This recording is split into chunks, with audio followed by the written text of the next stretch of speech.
السلام علیکم ورحمۃ اللہ وبرکاتہ۔ جونیئر 5 کیا حال ہے؟ اللہ تعالیٰ اپنے حفظ و امان میں رکھے۔ ہم نے غزوہ خندق کا ٹاپک کر لیا، اب ہم ان کے مشقی سوالات دیکھتے ہیں، مختصر جوابات۔ پہلے میں آپ کو اپنے ورڈز میں بتاؤں گی اور ساتھ ہی نشان لگواتی جاؤں گی۔ اب پیج نمبر 55 نکال لیں، اسلام جات کا پیج نمبر 55۔ سب سے پہلا سوال ہے، غزوہ خندق کب لڑی گئی اور اس جنگ میں مسلمانوں نے اپنے دفاع کے لیے کون سی نئی حکمت عملی اختیار کی؟ غزوہ خندق جو ہے یہ تیسری بڑی جنگ ہے اور یہ جنگ شوال 5 ہجری میں شروع ہوئی، اور اس میں جو نئی حکمت عملی مسلمانوں نے اپنائی تھی کہ اس میں خندق کھودی تھی۔ یہ پیج نمبر 52 پہ آپ قاعدہ سے یہ جواب شروع ہوگا کہ یہ جنگ شوال 5 ہجری میں شروع ہوئی اور 1 ماہ تک جاری رہی۔ اس جنگ میں مسلمانوں نے ایک نئی حکمت عملی اختیار کرتے ہوئے اپنے دفاع کے لیے مدینہ منورہ کے ارد گرد ایک خندق کھود دی، اس لیے اس جنگ کو غزوہ خندق کہتے ہیں۔ اس جنگ کو غزوہ احزاب بھی کہا جاتا ہے، غزوہ خندق کہتے ہیں بس۔ غزوہ خندق کے اسباب تحریر کریں کہ کیا سبب بنا تھا۔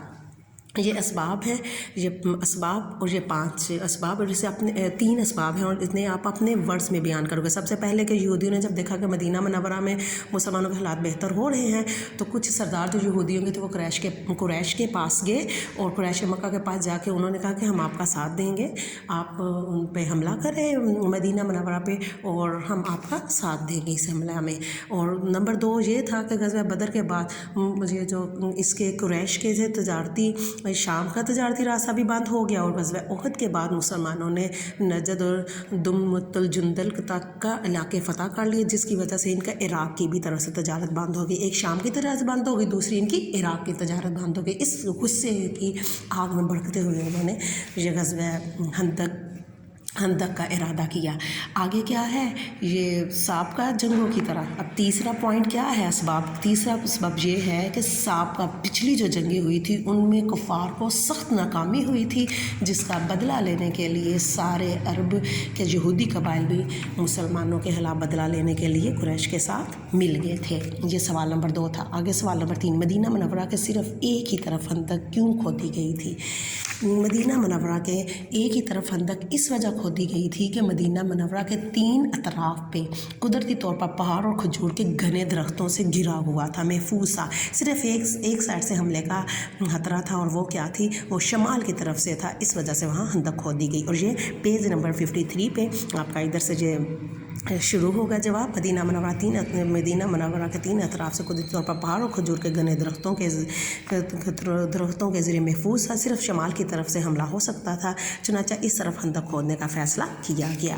آگے سوال نمبر 4 ہے، غزوہ خندق کے دوران حضور صلی اللہ علیہ وسلم کی صفیہ، حضرت صفیہ رضی اللہ عنہا کی بہادری کا واقعہ لکھیں کہ کس طرح حضرت صفیہ نے، نبی پاک صلی اللہ علیہ وسلم کی پھپھو نے کس طرح وہ اس کا حکمت عملی سے وہ کام لیا۔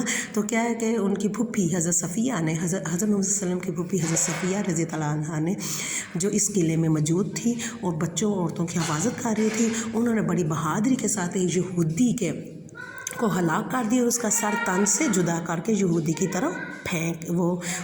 طرف پھینک دیا، جس سے وہ سمجھے کہ شاید مسلمانوں کی ایک لشکر اس قلعے کے اندر بھی موجود ہے۔ اور یہ سوال کا جواب آپ کو 54 پیج پہ ادھر سے ملے گا کہ نبی پاک صلی اللہ علیہ وسلم کی پھپھی حضرت صفیہ نے بھی اس قلعے میں موجود تھی، آپ رضی اللہ عنہا نے بڑی بہادری کا مظاہرہ کرتے ہوئے یہودی کو ہلاک کر دیا اور اس کا سر تن سے جدا کر دیا۔ سوال نمبر 4 تھا۔ اب سوال نمبر 5، غزوہ خندق میں اللہ تعالیٰ نے مسلمانوں کی کیسے غائبی مدد فرمائی، اس کا کیا نتیجہ نکلا؟ اور آپ کو میں نے بتایا کہ نبی پاک صلی اللہ علیہ وسلم کی اللہ تعالیٰ نے کیسے غائبی مدد کی تھی کہ اس رات سخت آندھی بھیج دی، جس سے مشرکین کے خیمے میں اڑ گئے، ان کا سارا سامان بکھر گیا۔ اور یہ پیج نمبر 54 پہ ہی آپ کو ملے گا۔ ایک رات اللہ تعالیٰ نے اہل ایمان کی مدد کے لیے ایک سخت آندھی بھیجی، جس سے مشرکین کے خیمے اڑ گئے اور ان کا سارا سامان بکھر گیا، اور اس میں افراتفری پھیل گئی اور سارا میدان صبح تک خالی ہو گیا۔ آگے خالی جگہ پُر کیجئے۔ غزوہ خندق میں ڈیش نے بھی مشرکین مکہ کا ساتھ دیا تھا، کس نے؟ قبیلہ بنی قریظہ نے۔ آگے غزوہ احد کے بعد مسلمانوں نے ڈیش اور ڈیش کے علاقے فتح کر لیے۔ اچھا، یہ جو پہلے والی ہے یہ میں آپ کو بک سے دکھا دیتی ہوں۔ غزوہ خندق میں